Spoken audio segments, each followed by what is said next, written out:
नमस्कार. खाऊ संस्कृती किचनमध्ये तुम्हा सर्वांचं स्वागत आहे. आज आपण बनवणार आहोत बाफला दाल बाटी. चला तर मग सर्वात आधी आपण बाटीसाठी लागणारं पीठ मळून घेऊया. 3 मोठ्या वाट्या मी गव्हाचं पीठ घेतले. त्यामध्ये 1 वाटी रवा घेतलेला आहे बारीक. त्यामध्ये पाऊण वाटी बेसन पीठ घेतले. त्यानंतर 1 मोठा चम्मच मी ओवा घेतलाय. हातावर चोळून घालूया. त्यामध्ये 1 मोठा चम्मच जिरे घेतलेले आहेत. त्यानंतर थोडंसं हिंग घालून घेऊ आपण.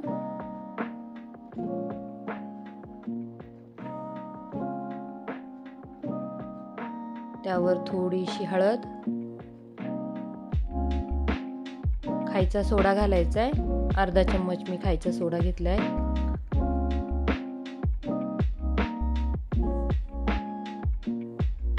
त्यानंतर आपण चवीनुसार मीठ घालू.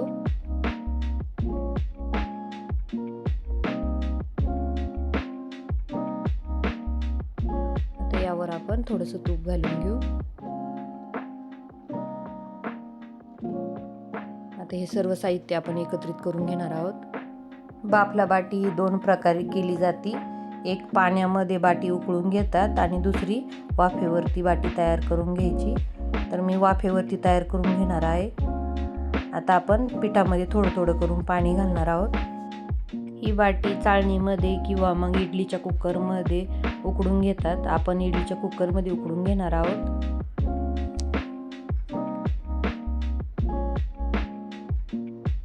या प्रकारे मी पीठ मळून घेतले पहा. आता हे आपण 5 मिनिटासाठी भिजत ठेवू. 5 मिनिटानंतर मी बाटी तयार करायला घेतलेली आहे. बाटीला छान लेअर पडावत म्हणून मी लाटून रोल करून बाटी तयार करणार आहे. पहा या प्रकारे मी त्याची चपाती टाईप लाटून घेतलंय. आता त्यावर आपण तूप घालून घेणार आहोत.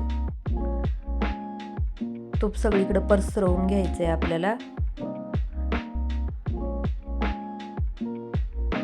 त्यावर थोडंसं सुकं गव्हाचं पीठ टाकून घ्यायचं.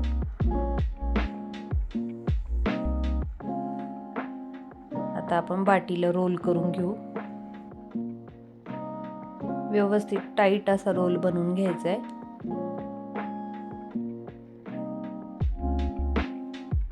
नंतर बनवलेल्या रोलमधनं आपल्याला कट मारून 2 बाटी तयार करायची त्याची.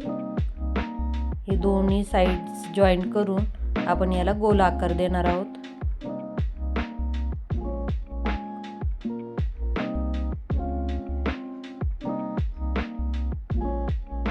पहा या पद्धतीने आपण सगळ्या बाट्या तयार करून घेऊया. ही बाटी रोल न करता डायरेक्ट त्याचे गोळे तयार करून उकडवले तरी त्याला छान खुसखुशीतपणा येतो. पण लेअर पडावेत म्हणून मी या पद्धतीने तयार केले. आता आपण इडलीच्या भांड्याला तूप लावून घेऊ. मी गॅसवर इडलीच्या भांड्यामध्ये पाणी टाकून गरम करायला ठेवले.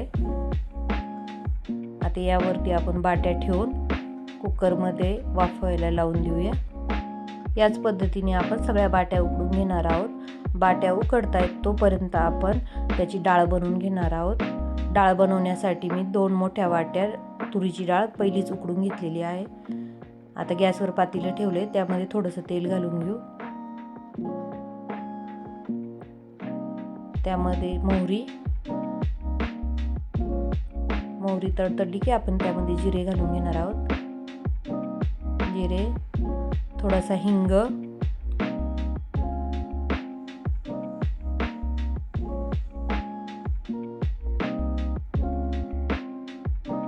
कढीपत्त्याची पानं,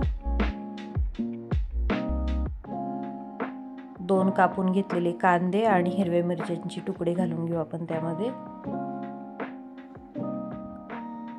ही डाळ मी मसाला डाळ बनवणार आहे. प्लेन डाळ बनवली तरीही छान लागते. कांदा परतला गेला की आपण त्यामध्ये खोबरं, लसूण आणि अद्रक याचं वाटण करून घेतलेलं आहे ते घालणार आहोत. ते वाटण व्यवस्थित परतलं गेलं की आपण त्यामध्ये सुके मसाले घालून घेऊ. त्यामध्ये सर्वात आधी हळद घालणार आहोत. धनेपूड 2 चम्मच, 1 चम्मच जिरेपूड, 1 छोटा चम्मच लाल तिखट, 2 चम्मच घरचा गरम मसाला. हे सर्व मसाले आपण तेलामध्ये व्यवस्थित परतून घेऊ.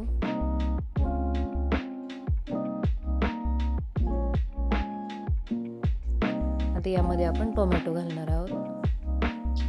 एक मोठा टोमॅटो बारीक कापून घेतलेला आहे. त्यावरून थोडंसं मीठ घालून घेणार आहोत.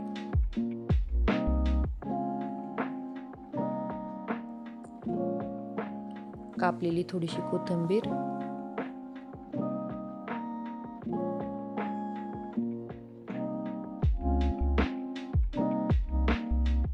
मसाले परतले गेले की आपण आता त्यावर 2 चम्मच तूप घालून घेणार आहोत.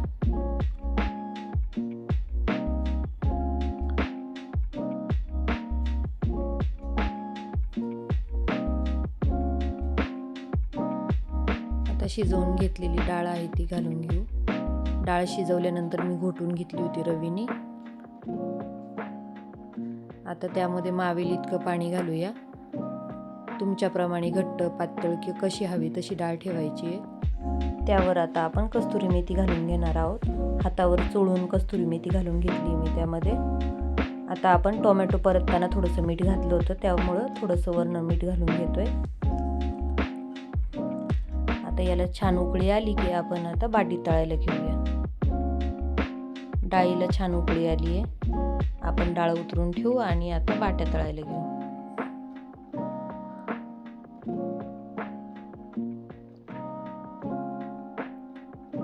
बाटी थंड झाली आहे. बाटी कट करून घ्यायची आहे.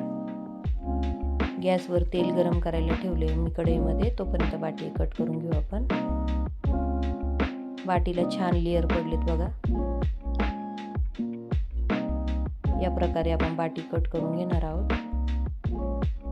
तेल गरम झाले, त्यामध्ये बाटी सोडून घ्यायची. रात्रीच्या जेवणातील पोटभरीचा पदार्थ म्हणजे डाळबाटी. डाळबाटी सगळ्यांच्याच आवडीची, त्यामुळे नेहमीच घरात होणारी. खरं तर डाळबाटी लहानांपासून मोठ्यापर्यंत सगळ्यांनाच आवडते. दालबाटीमध्ये बाफला बाटी ही उकडून घेतली जाते, पण दुसरी जे बाटीचा प्रकार असतो त्यामध्ये ती बाटी कोळशावर भाजल्या जाते. ती बाटीची चवही खूप छान लागते. तसं तर बाटी शालो फ्राय करून घेतली तरीही चालते, डीप फ्राय करून घेतली तरीही चालते. आणि बाटी शक्यतो तुपात तळतात, पण मला तुपात आवडत नाही, त्यामुळे मी तेलामध्ये तळून घेते. तुपामधली चव छान लागते. बाटी जर रात्रीची जास्त शिल्लक राहिली तर दुसऱ्या दिवशी चहासोबत खाऊन बघा, खरंच खूप छान लागते. त्यामुळं मी ती तेलामध्ये तळून घेते, म्हणजे दुसऱ्या दिवशी मला ती चहासोबत खाता येते. मस्त लाल रंगावर कुरकुरीत होईपर्यंत बाटी तळून घेतली आहे. बाटीला किती छान लेअर आलेत बघा. आतून अगदी सॉफ्ट आणि वरून कुरकुरीत अशी बाटी तयार झाली आहे.